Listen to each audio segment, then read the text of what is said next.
Give it up big and loud for the very funny Megan Elwood.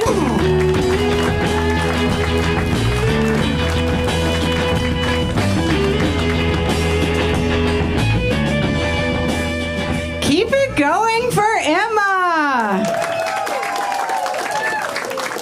What a great looking crowd. I am in a really, really good mood tonight, you guys. I just got married. Check this out. I found the cute, smart, and funny Dr. Wonderful on OkCupid. Yeah, I feel so lucky. I'm pretty sure that I found the only man online who gives a lot of drugs instead of, taking a lot of drugs.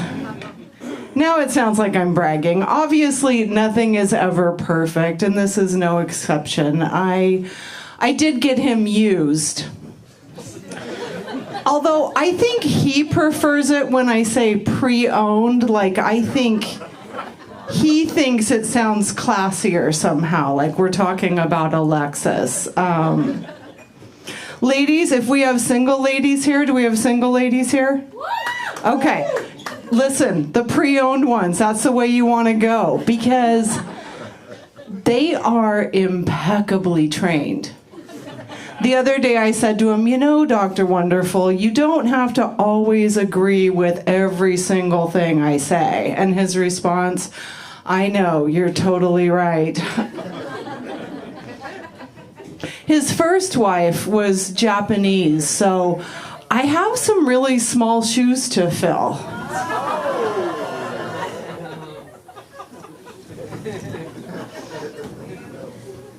I would do anything for this guy, except probably play doctor. Playing doctor with an anesthesiologist just sounds like a really, really stupid thing to do. It seems to me that would be akin to running by Cosby's house really, really late at night with a bottle of wine, looking for career advice, I kind of think the whole point of foreplay is not to be put to sleep feeling nothing. He did want to know if after we got married, if I would be taking his name, so I guess I need to start introducing myself as Tom. Like a pre-owned car, he came loaded with all kinds of great features. Like, he had an RV and a townhouse. The last time I got something that came with an RV and a townhouse, I was 7, and it was a Barbie. But that's not all. He also has 2 beautiful daughters, and I have 2 sons. So what that means is that we now have 4 children in their 20s. And what that means is that we are always out of beer. Anyone here dealing with 20-something children? Let's see, who looks really tired? Yeah, okay, so you know what I'm talking about. Some of you look like you're being 20-something children here tonight. I'm a mom, so if anyone needs a ride home or a snack or anything, I have some perfectly good raisins in my purse. If what you need, however, is help in the bathroom, I'm working up here. I'm busy. I can't be bothered. I get you guys, though. It's a weird time. It's hard. I feel bad for you because you're kind of betwixt and between. Like, when you're in your 20s, you're sort of a grown-up, and then you're kind of sort of a kid still. And that makes for some really strange conversations. The other day, one of my sons said to me, "Stop treating me like I'm a baby," and "Hell yes, I want an Easter basket." There is nothing creepier that you will ever see than a hungover, bearded dude standing in your living room first thing Easter Sunday morning with a sparkly basket of eggs. Honestly, I wish I could unsee that.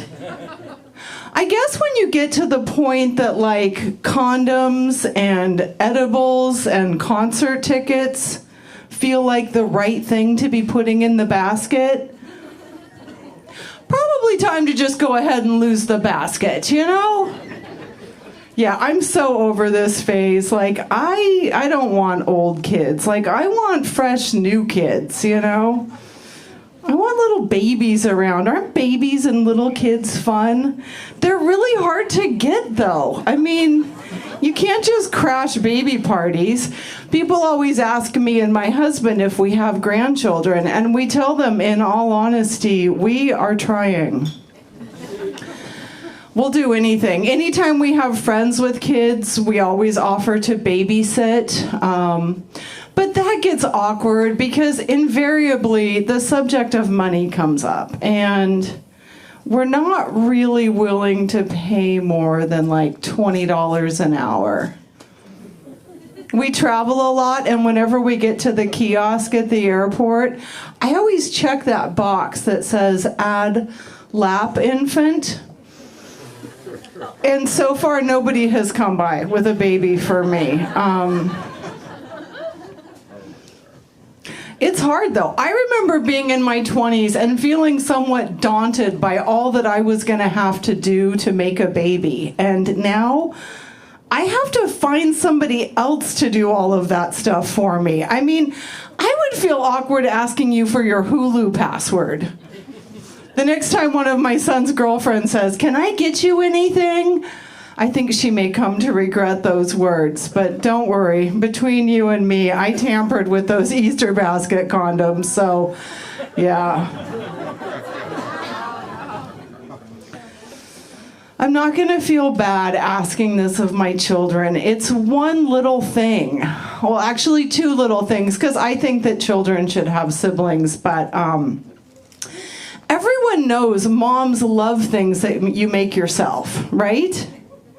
And it's not like I'm asking them to do something that they weren't going to do anyway. I mean, if I said, you know, would you come to a craft festival with me all weekend? That's just going to be like, oh, Mom, seriously? But like not raw dogging the one they love.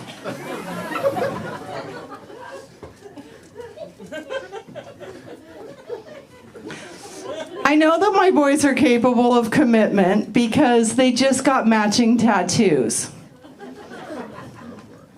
Don't worry, I'm not mad, but I will say I understand now how an architect must feel when one of his buildings gets tagged. I worked really hard on that. Yeah, I think they just love being able to buy something with their own money that they can't lose. And I keep telling them, I hope you guys are happy with the designs that you selected because this is permanent. I mean, it's not like your name or gender.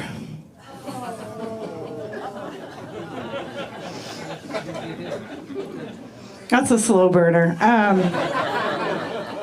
And no, I think it's up to everybody. Everybody's got ink now. I don't think I can do it, and I'll tell you why. Anytime that I've tried to do something really trendy in order to be cool, it's always backfired, and I end up destroying the evidence. And the reason for that is that I'm super cheap, and I always have to find the best deals on things. There are certain times in life that you just don't want to get the best deal, you know, like legal advice or LASIK eye surgery or like hot dogs. The other day on social media, I saw this guy that ended up sadly with no regerts on his forearm. That would be me. I would end up with regerts. You had regerts too? Yeah, I would end up with regerts, especially after I found out about the return policy. There is one group, however, that I think should all get ink across the board, and that is really, really old people. And not just because their skin is like paper, which I think we can all agree it is, but because they forget everything. And some of the stuff that they forget is really, really important. Like sometimes it's of medical importance. Imagine your 85-year-old grandmother showing up with that like goth 1-inch high Kat Von D script across her forehead that says DNR.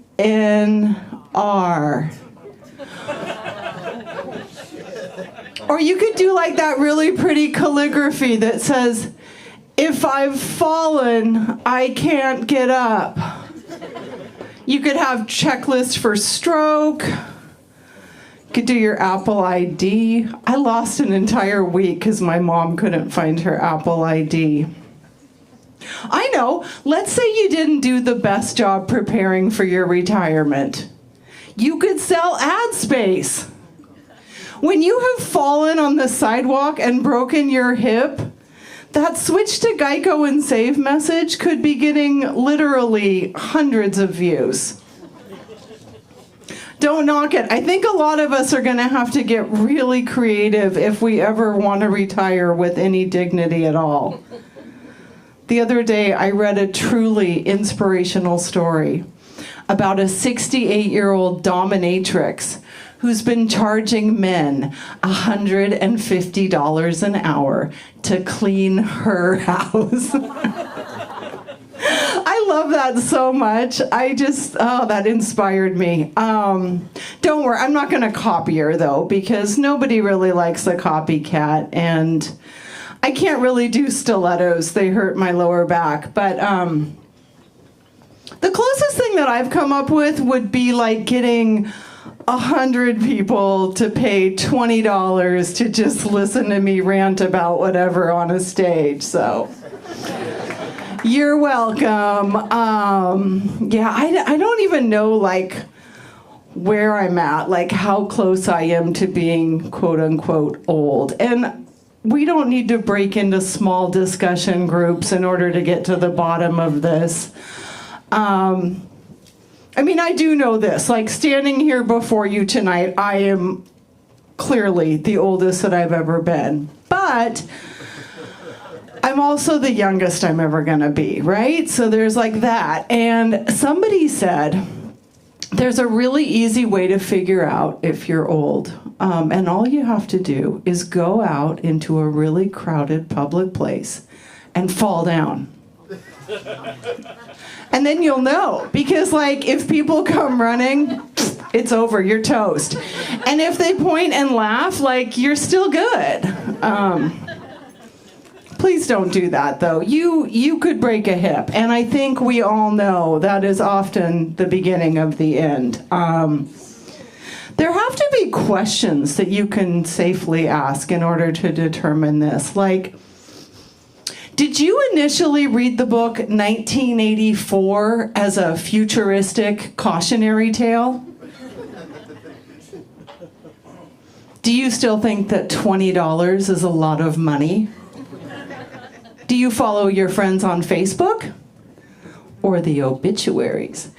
No. About a year ago, I was at my mom's house, and she had an obituary on her refrigerator, and I said, "Oh, sweetie, did you lose a friend?" And she said, "No, I just like her haircut."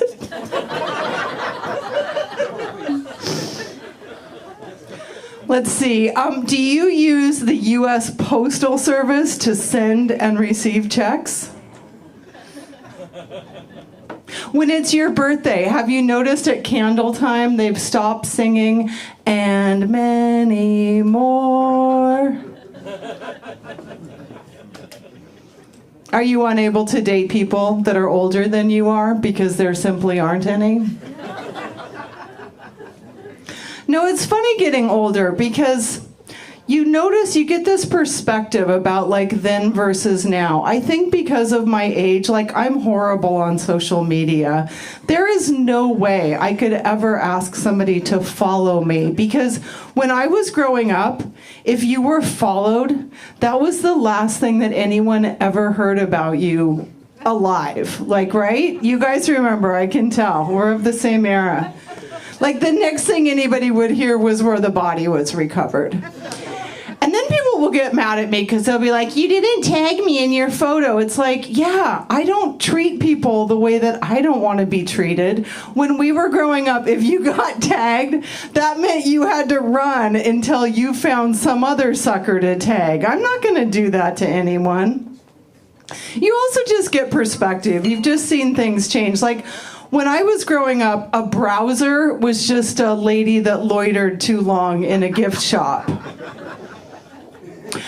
And when I was growing up, a transistor was a kind of radio. And I feel like these days, a transistor is a sibling with a big announcement. One way to know if you're old is if you've ever been lost. I used to hate to get lost.